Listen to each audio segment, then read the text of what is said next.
Bonjour à tout le monde, bonjour chers abonnés. Dans cette vidéo, on va voir le protocole du dosage des nitrates en 3 mois. Voilà, c'est la suite de la playlist dans laquelle je vais partager avec vous certains protocoles de dosage.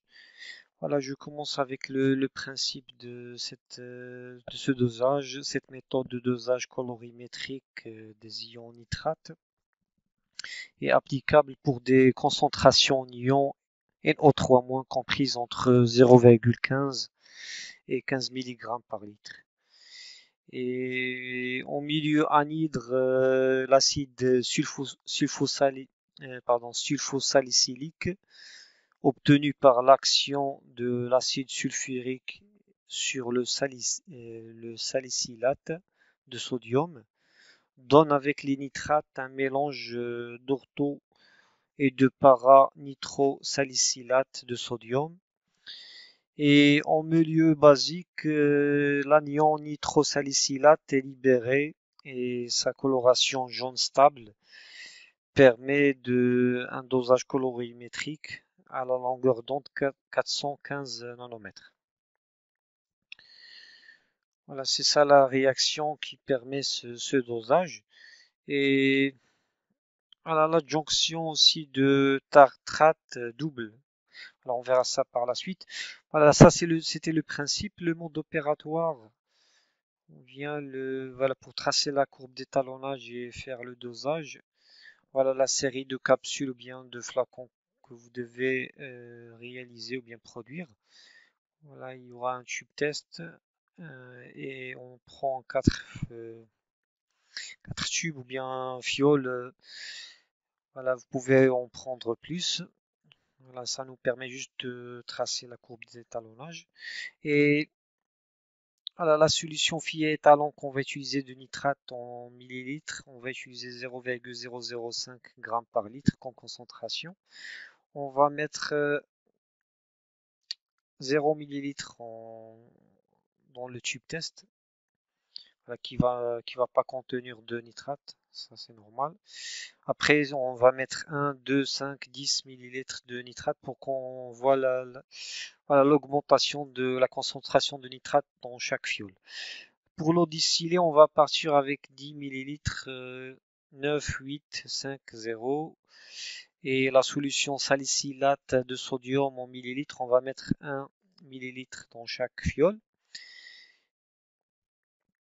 Et on aura la correspondance en nitrate en milligrammes par litre.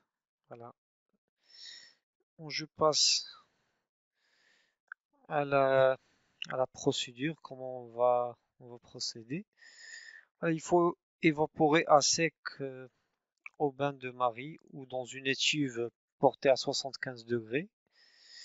Voilà, on va prendre ces fioles, on va les évaporer dans une étuve et on reprend le résidu par 2 millilitres d'acide sulfurique. On ajoute 2 millilitres d'acide sulfurique à ces fioles-là, concentré, en ayant pris soin de l'humecter complètement. On attend 10 minutes, le temps de la réaction. On ajoute 15 millilitres d'eau bidistillée, puis 15 millilitres de tartrate double, voilà, de Na et K, de potassium et de sodium. Et voilà, l'adjonction de ce tartrate en même temps que la soude empêche la précipitation des sels de calcium et de magnésium. C'est ça l'objectif de l'ajout de ce tartrate double. Voilà, après, on effectue la lecture au spectrophotomètre à 415 nanomètres et on prend nos densités optiques lues par les étalons. La valeur relevée par le témoin et on construit la courbe d'étalonnage. Quand vous le connaissez, la courbe d'étalonnage, ça comprend un vecteur pour les concentrations et un autre pour les densités optiques. Là, concernant la constitution des réactifs ou bien comment les produire, voilà, on aura notre solution, ou bien les solutions, les réactifs qu'on va utiliser au cours de cette manipulation, c'est la solution, on a la solution de salicylate de sodium à 0,5%. renouvelable tous les 24 heures. Il y a l'acide sulfurique avec une densité de 1,84. Il y a la solution d'hydroxyde de sodium et tartrate double de sodium et de potassium. Voilà la constitution de ce réactif. Là, vous pouvez la noter. On fait dissoudre, voilà, on fait dissoudre les sels dans l'eau. On laisse refroidir et on complète avec 1000 ml d'eau distillée. Et on peut le conserver dans un flacon de polyéthylène. Il y a la solution mère étalon d'azote nitrique à 0,1 g par litre. Voilà, on met nitrate de potassium anhydre. Alors on met 0,722 g, puis 1000 ml d'eau distillée, 1 ml de chloroforme pour conserver, pour qu'on puisse conserver cette solution mère. À partir de cette solution mère, on va créer les solutions filles d'étalon qu'on va utiliser et on va créer une solution filles étalon à 10 mg par litre et à 5 mg par litre. Alors on met 50 ml de solution mère et on dilue avec 1000 ml d'eau distillée.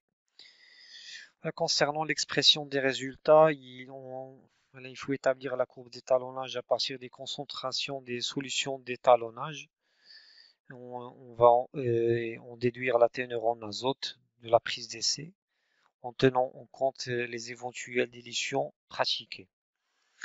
Voilà, l'expression c'est en milligrammes d'azote nitrique par litre qu'on va convertir en nitrate. Voilà. La masse molaire de l'azote est de 14 grammes, celle de nitrate est de 62 grammes.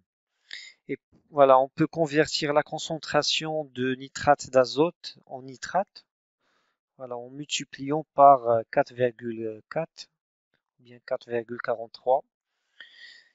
Ça correspond voilà, c'est le rapport entre la masse de nitrate et la masse de l'azote. Ça veut dire c'est 62 sur 14. Voilà, j'arrive à la fin de cette vidéo. J'espère que ça va vous aider lors de vos manipulations. Je vous souhaite une excellente journée. À très bientôt.